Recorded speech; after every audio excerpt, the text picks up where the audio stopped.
Hey there! In this video, we'll talk about the application services from the ABP Framework, Part 2, the coding part.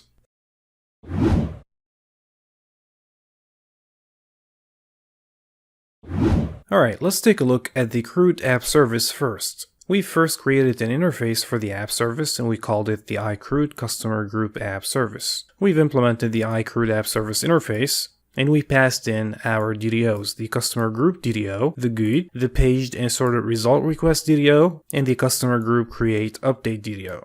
This DTO we've created in the previous video, and it's going to have the code and the description of the customer group. And this DTO is going to have the code and the description with the validation of the customer group that we would create or update. After passing these while implementing the iCRUD app service, it's going to generate the CRUD operations for us. We put this interface in the application contracts layer right here, and we're going to implement it in the application layer right here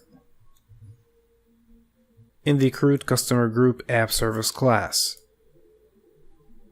It derives the CRUD App Service class, and we passed in our class and DTOs right here, since the interface is only going to be taking the DTOs in the methods.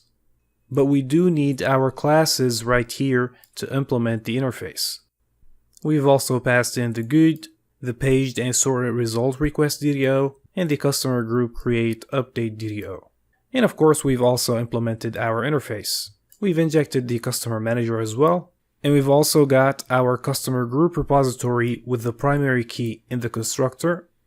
By doing this, we've got our CRUD operations already and we can run it in C. However, we would like to override the update async method. We are using the Customer Group DTO, and we're using the Customer Group Create Update DTO for the input. We're first going to take the ID that came in with the DTO input, and then we're making a quick validation to make sure that the code we're updating is not the same that we already have. And if we're not inputting the same code that we already have, then we can use the Customer Manager that we've injected to use its method, the change customer group code async, with the ID that we're inserting in the new input code. It is this method, of course, we've created in a previous video, in the domain services video. And we're also going to use the set description method that's coming from the aggregate root itself. After that, we're going to use the repository to update our database, and then we're going to return a DTO. Remember, we're not going to be returning any bare entities right here. And we're actually mapping our DTOs right here. We've got the AutoMapper mapping profile right here in the application layer, and we're mapping the customer group with the customer group DTO and the customer group create update DTO with the customer group. So we have just added a simple validation for our update async method that's coming from the CRUD app service. So we're just adjusting the update async method that's already coming from the CRUD app service base class. Before we take a look at it in Swagger, there is one last step that we need to take. We're going to be using the host project, the HTTP API host, and if we take a look at the module class of it, we've added a little code snippet right here to configure the Auto API controller, and we're calling the root path of it issue. Let's take a look. And as you can see, this is Swagger right here, and these are our CRUD operations. And by the way, this is the issue root path that we've defined. Let us start by creating a new customer group. Let's try it out. And let's call it group 1. Description 1. And we've created our first group. I'm going to copy its ID for now. And then I'm going to create a new one, and I'm going to call it group 2, description 2. And it's right here. Next up, I'm going to use the update method, and we're going to test our validation. Let's try it out. I'm going to paste in the ID of group 1, and I'm going to change the code of it to group 2 so we can test our validation. And I'm going to keep the description to description 1. Alright? And if we take a look, we're going to have an error. Customer group with the group 2 code is already registered. If we take a look at our customer manager, If we take a look at this method right here, we can see the error message. Customer group with the new code is already registered. And so if we change this to, for example, group 3, we can take a look and see that it has changed. We can also get all of our groups from this method, and you can see we've got group 2 and group 3. And we can also switch our sorting. We can call, for example, ID descending. So group 2, group 3, and we can make it, for example, ID ascending, group 3, and then group 2. And for my OCD, I need to change this back to group 1.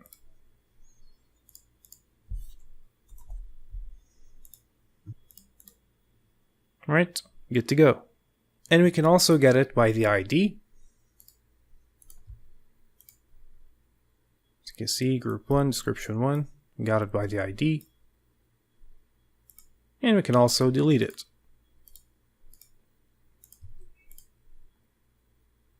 It's been deleted. Let's take a look, see. And we've only got group 2.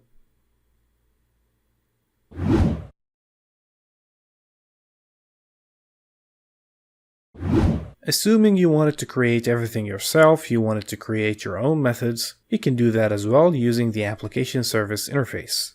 We've created this interface that derives the application service interface, so it's going to inherit all the good stuff that's in there.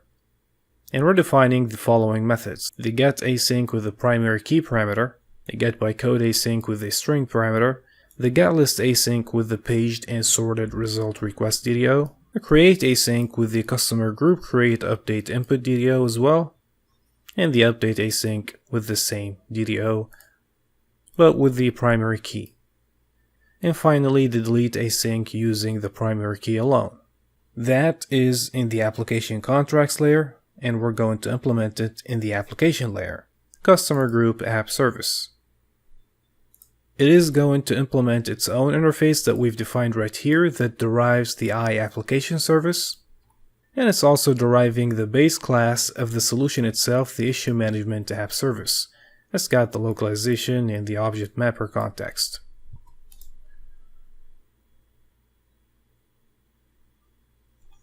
First, we're going to inject the customer group repository that's defined right here.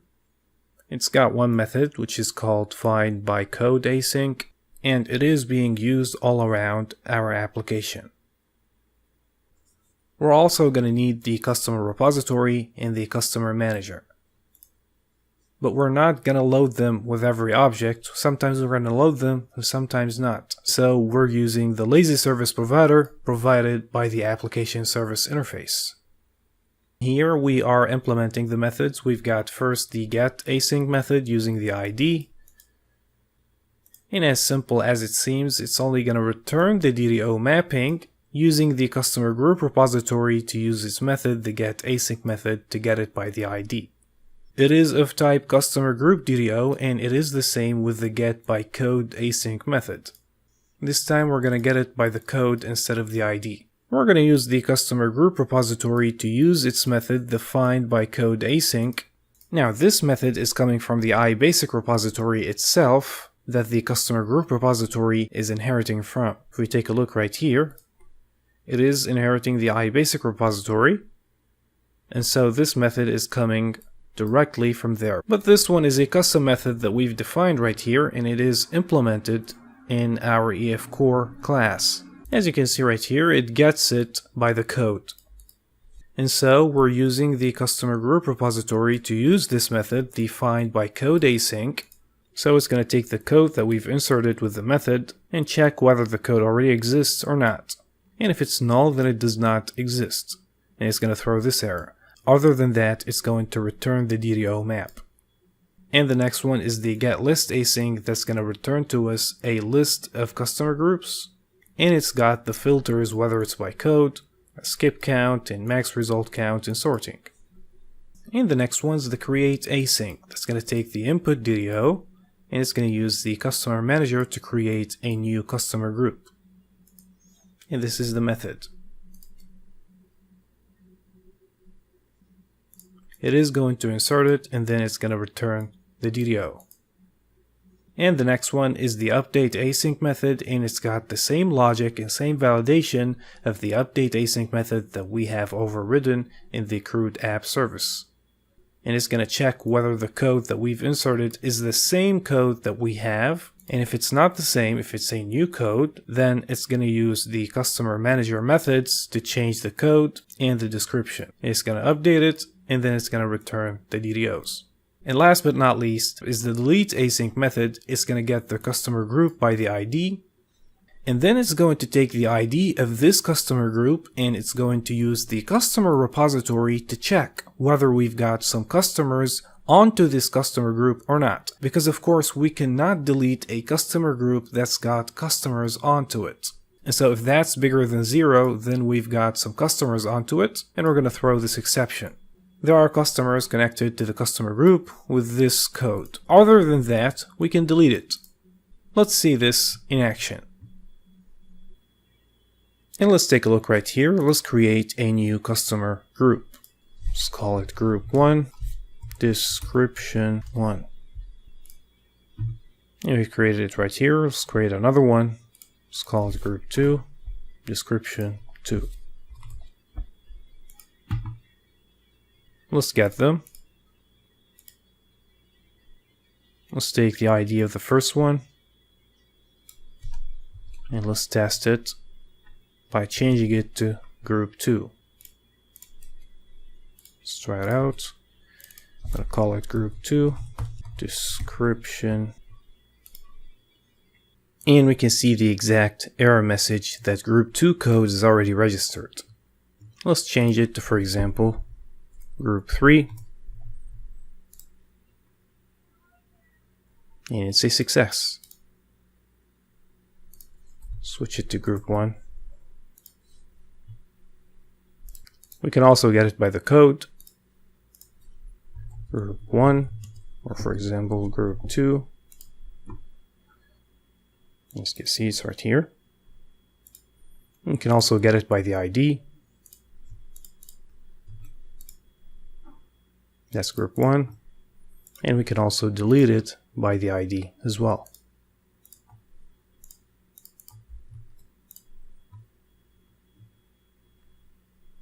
If we check,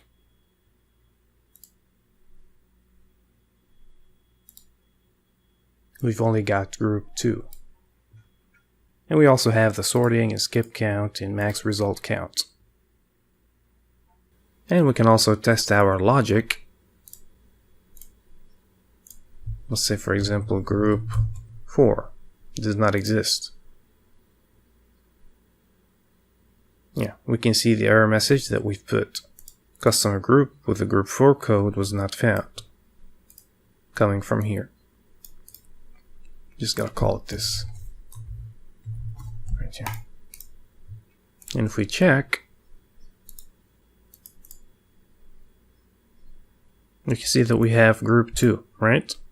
If we add a customer to it, say for example, let's create a customer for example, and we're going to put it with group 2, and I'm going to keep the rest as is.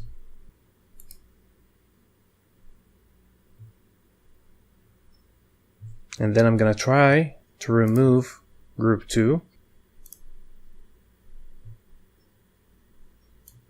Let's take its ID. Let's try to remove it. And you can see that we have the error message that we've written right here. There are customers connected to the customer group with this code. Now, if we delete this customer,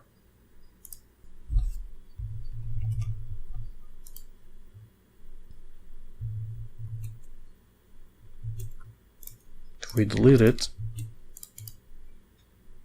you can see it's undocumented, it's deleted. And then we try to delete group 2 again. You'll see that it's been deleted as well. If we check again,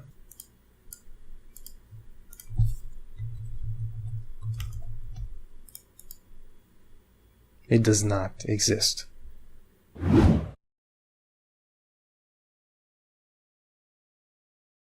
Now, as for the customer app service, we've got this interface, the I customer app service, and it derives the I application service. And it's got these methods: the get async with the primary key parameter, the get list async with the get customer list DTO parameter, the create async with the customer create DTO parameter, the update async with both the primary key and the customer update DTO, and the delete async with the primary key.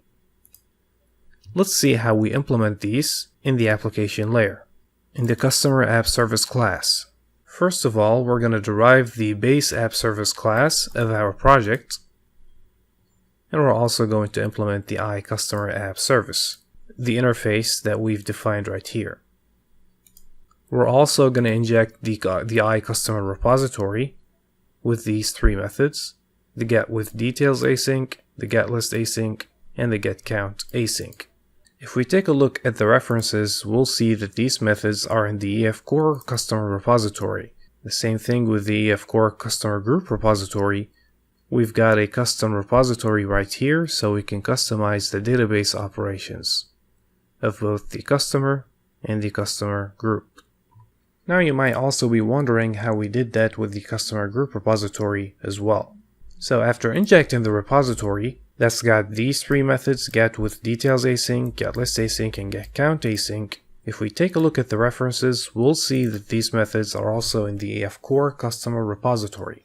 And right here is the same thing that we did with the customer group repository. We're getting the details from the domain layer. We've got this class, the customer with details. We can find it in the domain layer. It is right here.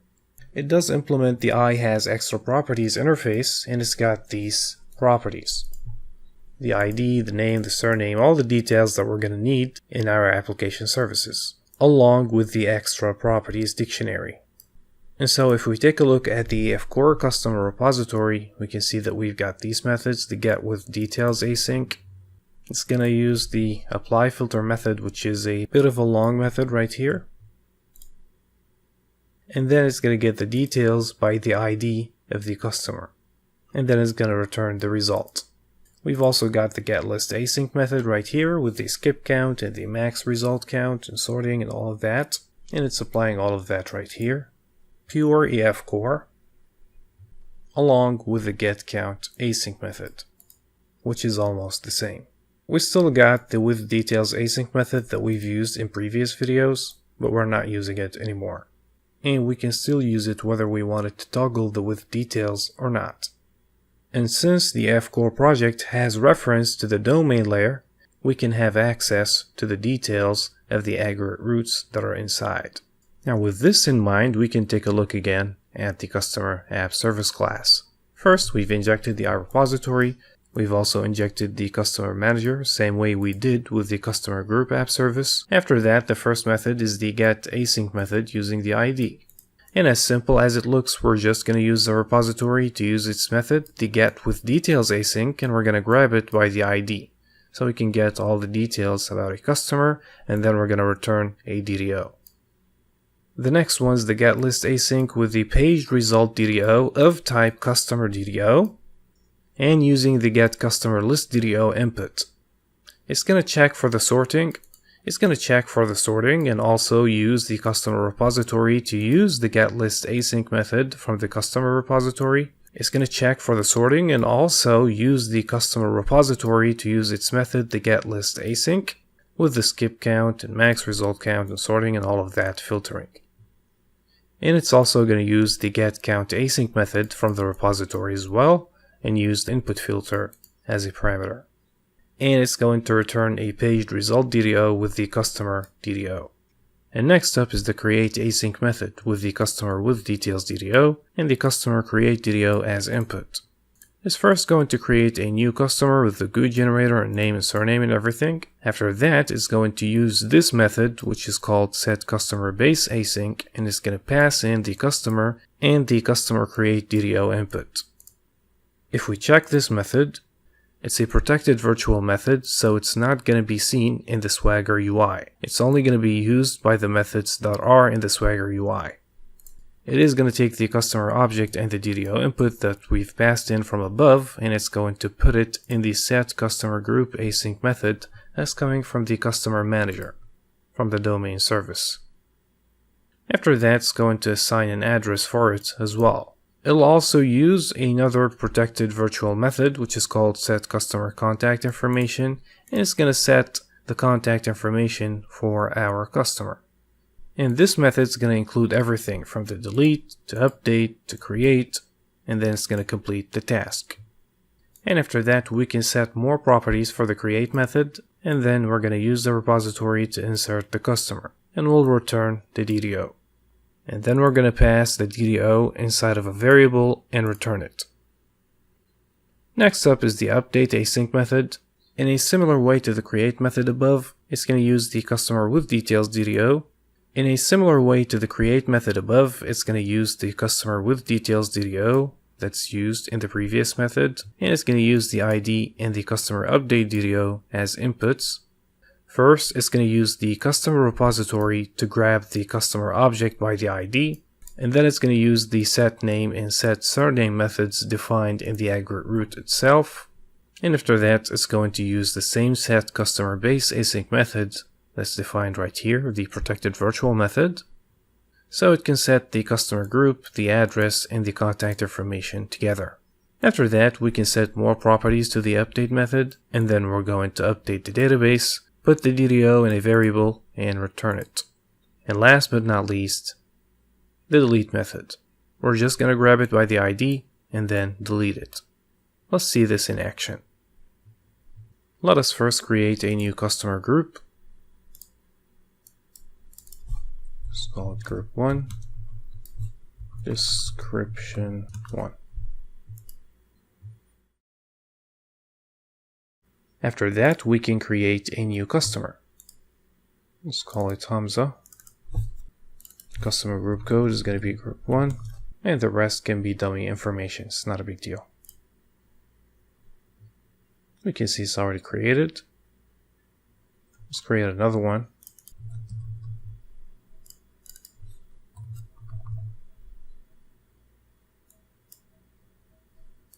And we can also search by the filter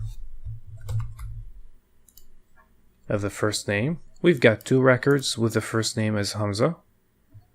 We can also change the sorting, for example, say descending by the ID. And as you can see, it's been switched. If we make it ascending, it's switched again.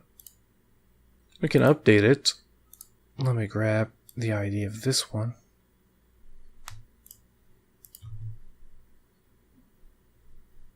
And let's call it, for example, we forgot to change the customer group name. Group 1. And you can see it's been updated.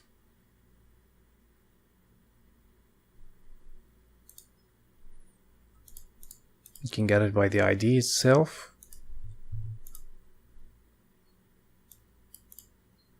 And we can also delete it. Let's check again. And it cannot be found. The application layer has also got its own test project. We've created a little class right here for unit testing. We've injected the customer app service, and we're using the getList async method coming from the customer app service, and we're testing the functionality of the skip count and the max result count. If we assign the skip count to 5 and the max result count to 5, then the total count should be greater than 5, but the item count should be 5. Let's test that and see. And as you can see, it is passing. Now this was just scratching the surface of the application services, and there is a lot more information that we could not fit into the video. So please refer back to the documentation for more information. Thank you for watching, and see you next time.